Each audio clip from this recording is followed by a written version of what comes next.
The legitimacy of Indian-controlled Kashmir will be put to the test as voters in the Muslim-dominated province go to the polls. The controversial election will be overshadowed by a recent spate of violent protests against New Delhi's rule. The first phase of the 6-week balloting process takes place on Monday, despite the threat of an embarrassing voter boycott by separatists. Observers see the Indian government's insistence to hold an election as a calculated gamble, with the hope that a successful ballot will help restore some of the political credibility lost after an uprising by Kashmiri Muslims in August and September, which New Delhi suppressed violently. Separatist groups, reinvigorated by the mass protests, have demanded Muslim voters shun the state ballots, threatening to hold pro-independence rallies. Kashmir's main political parties have warned the atmosphere is still too febrile to hold the ballot. However, the Indian Election Commission has opted to go ahead with a 7-stage ballot over the next 6 weeks, the results of which will be declared in late December. So, Four Corners asks if the polls will address the continuing aspirations of the Kashmiri people for increased autonomy from India, and whether they will deliver an end to 2 decades of sectarian violence.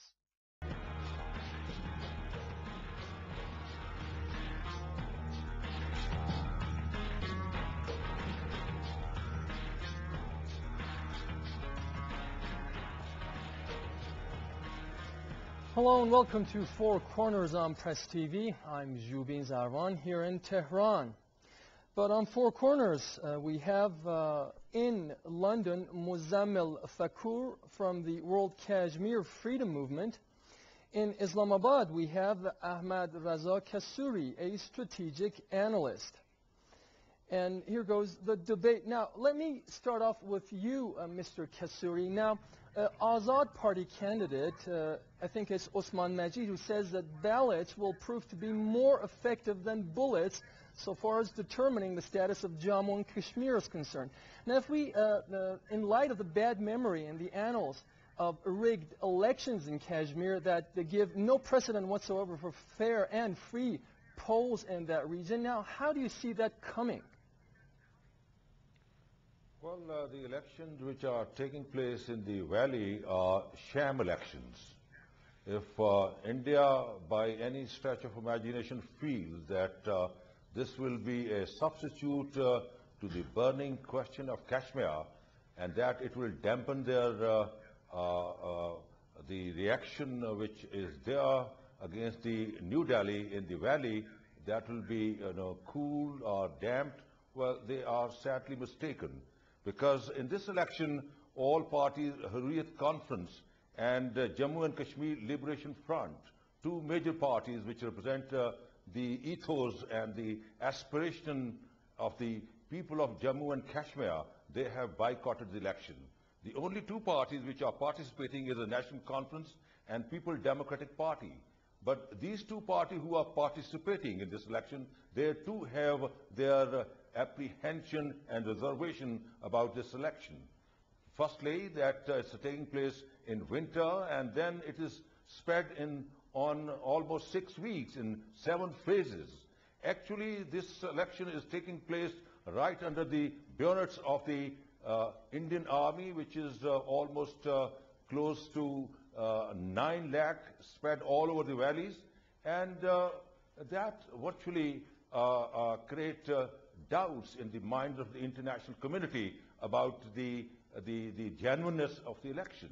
And I personally feel that the international community must take notice that no foreign press, no foreign observers are being allowed even to peep into the valley. India has hung...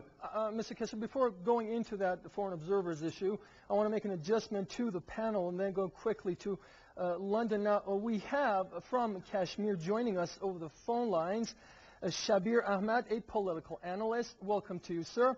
Now, to London, if I may, and to Muzzammil Thakur. Now, we understand that just as the fact of voting and casting of ballots is an integral part of the democratic process, the right to be able to boycott the election process is also considered one. Now, what do you have to say to the unprecedented spate of back-to-back detentions of separatist and opposition leaders, I think 30-odd of whom have been recently, in the past few days, been detained for no good reason. Now, does this not affect the democratic process of this election, and what are your thoughts there? Okay, the democratic part of any election means that the country has to be able to choose their rights, choose what they want to do. In Kashmir, there are no rights. What exactly are they electing? The new party to be in power? The new party that will be a puppet regime to the Indian government? It's completely ridiculous. We don't need these so-called elections. They're irrelevant to us. The only thing that we need is the right to self-determination. These elections are simply a mask of the continued Indian occupation in Kashmir. There is no need for an election where people will choose between two parties which are both as corrupt as each other and both will listen to their masters in New Delhi.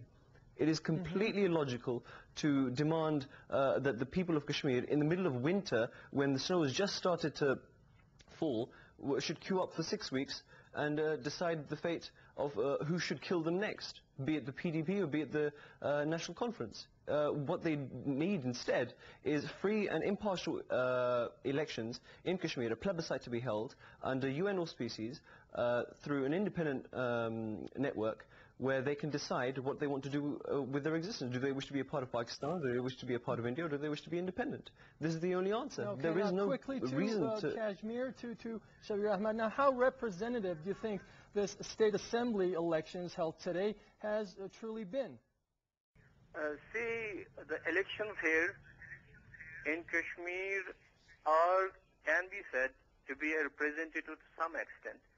But I've been listening to some other friends talking to from London. The elections for the assembly are for the internal administration of the state. It doesn't actually, one problem is that India proves it to be as a referendum of the people that they want to stay with India. But that's not the case. The elections actually should be put in a right perspective. They are for the internal administration or the management of the state. They don't actually, what has been already said nearly some time back, Pandit Nehru was first Prime Minister of India, said that they are for the internal administration of the Kashmir. So what I say, today there has been a good number of people moving out to vote, but that doesn't mean that the freedom feeling among the people has died down. That is there. You know, sometime back, 2-3 months back at Still Park, there were hundreds of thousands and lakhs of people on the roads. So the spark is within them. They want, people of Kashmir do want a settlement, permanent settlement to it. But at the same time, the only problem is that these elections, which are for the internal administration, Indian government makes and proves it in front of the world that this is a vindication, this is a referendum for their the people actually agreeing to the rule of India. That I would say. Okay, now to you, Mr. Kasuri. Now, what does this election held today tell you about the prospects of holding a general referendum or a plebiscite to determine the status of the totality of the disputed territories? Well, the position is that both Pakistan and India are committed to hold fair and free plebiscite in the valley to decide the future of the people of Kashmir. See, the plebiscite is a very high-profile democratic right of a nation, that every nation has a right to decide its own destiny and its own future.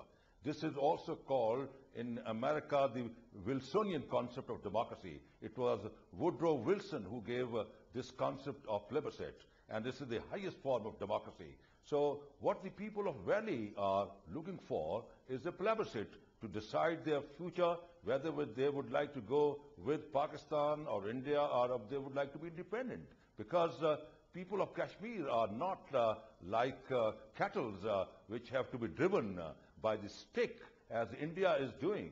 There's a curfew in the entire valley. All their top leadership are behind the bar. in this kind of a terrorized atmosphere, how can you show to the world that you are holding election?